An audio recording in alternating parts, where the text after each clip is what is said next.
They say in sports, you miss 100% of the chances that you don't take. So I think it's worthwhile taking this chance and trying to see if by organizing a lot of people to get in touch with him and send him basically the same message and the same birthday card, then maybe we can change things. Hi, I'm Brent Stafford, and this is RegWatch by RegulatorWatch.com.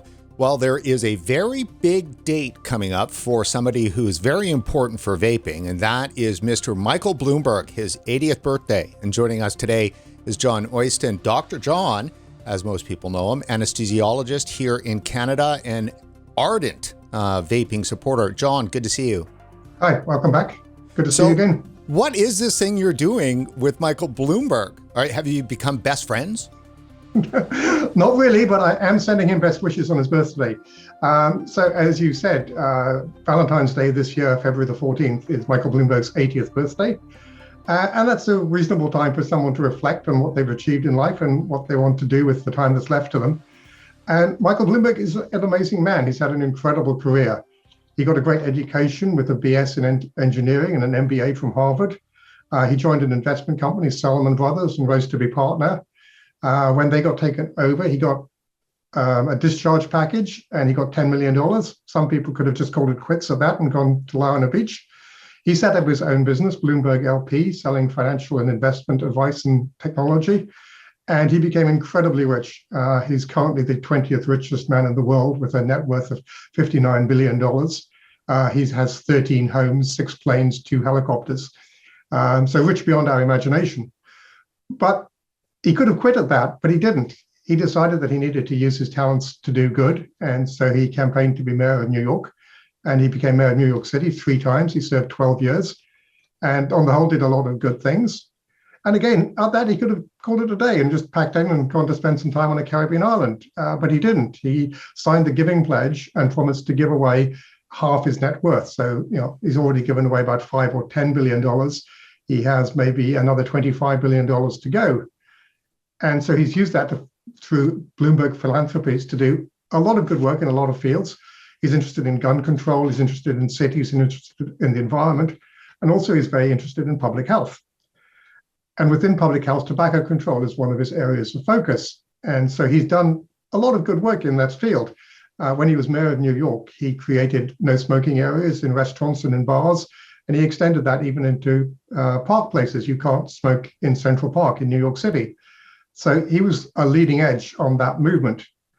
And I first heard about Bloomberg's initiatives with tobacco control because the country of Uruguay elected a president who was an oncologist, and he wanted to reduce cancer. So he wanted to pass some very strict tobacco control measures. And various tobacco companies were threatening him with legal action if he proceeded to do that. And Bloomberg's charity stepped in and supported him in legal rights to for the country of Uruguay to have its own tobacco control measures. So he's done a lot of great work. But in recent years, he's been funding organizations which are lying about the risks of vaping and which are exaggerating the risks and denying the benefits of vaping as a way to get people to quit smoking. And that is very sad to my mind. I think he's just misguided. I think this is a glitch in his system. He prides himself on data-driven philanthropy, but I think in this particular case, he's not following the data.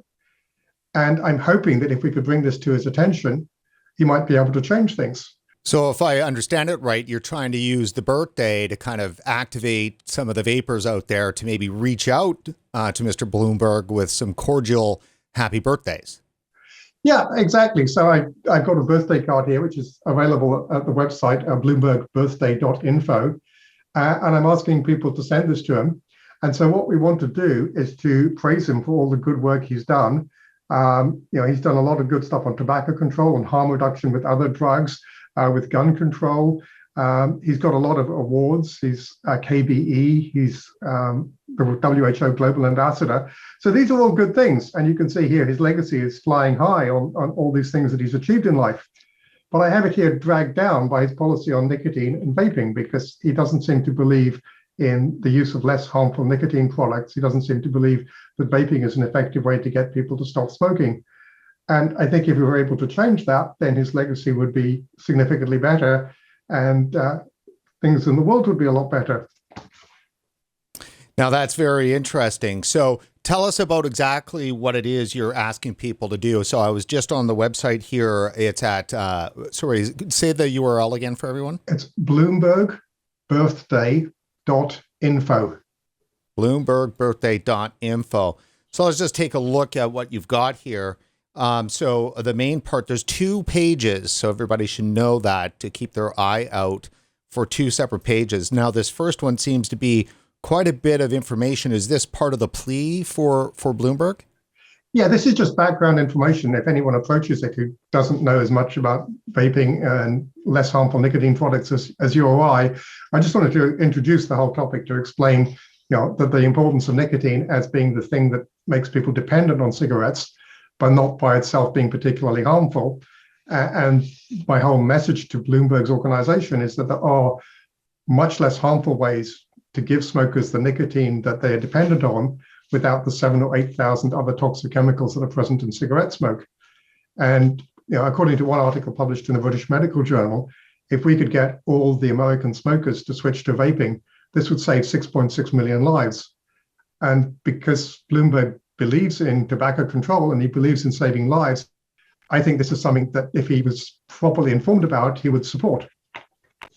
Right. And you would hope that would be the case. Now, you would think, though, John, that by now Michael Bloomberg would have some idea about vaping. I mean, is it possible to even get through to him, do you think?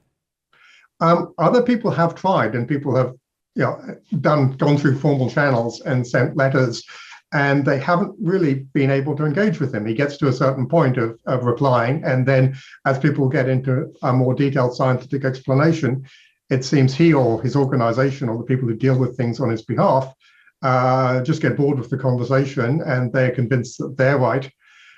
So perhaps we have to look not only at Michael Bloomberg, but also the people who he surrounds himself with and the people who he trusts to give him information. And unfortunately, that includes people like Matt Myers from the Campaign for Tobacco-Free Kids, who is very heavily who's very heavily against vaping, and who tells lies. He says, for example, that vaping has undone decades of work on tobacco control, when in fact cigarette smoking rates in the United States are now lower than they've been in maybe 40 or 50 years. So if that who is Bloomberg is getting advice from, then it's not surprising that he's going in the wrong direction. Yeah, well, obviously we cover a lot of the issues around Mr. Bloomberg, and I want to kind of stay a little bit cheerful as possible as we can. Okay, sure. Because, well, I mean, obviously the idea here is to get people to, in the hundreds or maybe the thousands, to actually follow along the steps here on the website and to send off these happy birthday announcements. And so the happier and more welcoming and forgiving you are as a vapor sending out those messages, obviously good karma, we're hoping that the good karma goes out to Mr. Bloomberg on his birthday. Yeah, exactly. I mean, I think in many ways he's a very admirable person. He's very smart. He's worked very hard. He's made a lot of money, and now he's giving it away. And most of what he's doing is good work. But I think he's an incredibly busy guy. He has his finger in a whole bunch of pies. And while vaping is dear to your heart and to my heart, for him it's it's a subset of a subset of a subset of what he's involved with. And I think that if we could somehow bring it to his attention that he's, there's a little bug in his system here, that it's quite possible that he could change things. And if you imagine how much the world would change if you have somebody who is planning in the next few years to give away $25 billion, who has his own media empire, who has the ear of organizations like the CDC, like the Campaign for Tobacco-Free Kids, like the World Health Organization. These are organizations that he's donated lots of money to in the past and who listen to him. So if he could use his money, his power, his influence to actually support vaping as an alternative for cigarette smokers who can't quit nicotine use altogether, then he could do amazing things. One of the things I'd particularly like him to see him do is fund research on vaping, because at the moment, the only real people who can afford the sort of money that's needed to do vaping research is the tobacco industry. And as soon as the tobacco industry funds a research project, everyone says, it's the tobacco industry, we can't believe them. So we desperately need independent funding for vaping research. And if Michael Bloomberg was prepared to do that, that would be a huge advantage. In Britain, they're doing interesting things like giving away e-cigarettes to homeless people, because if you give them free access to something that's going to help them, they'll take it up. So imagine the scale of Bloomberg's philanthropy on the world scale. He could be literally giving away millions of free e-cigarettes, so that instead of working with the World Health Organization and encouraging them to ban e-cigarettes in India and deprive 120 million Indian smokers of a safer alternative to cigarette smoking, maybe what he should be doing is he should actually be supplying those 120 million cigarette smokers with vape, because that would make their risk 20 times less. So I don't think that there's a huge chance that this is going to succeed, but as they say in sports, you miss 100% of the chances that you don't take. So I think it's worthwhile taking this chance and trying to see if by organizing a lot of people to get in touch with him and send him basically the same message and the same birthday card, then maybe we can change things.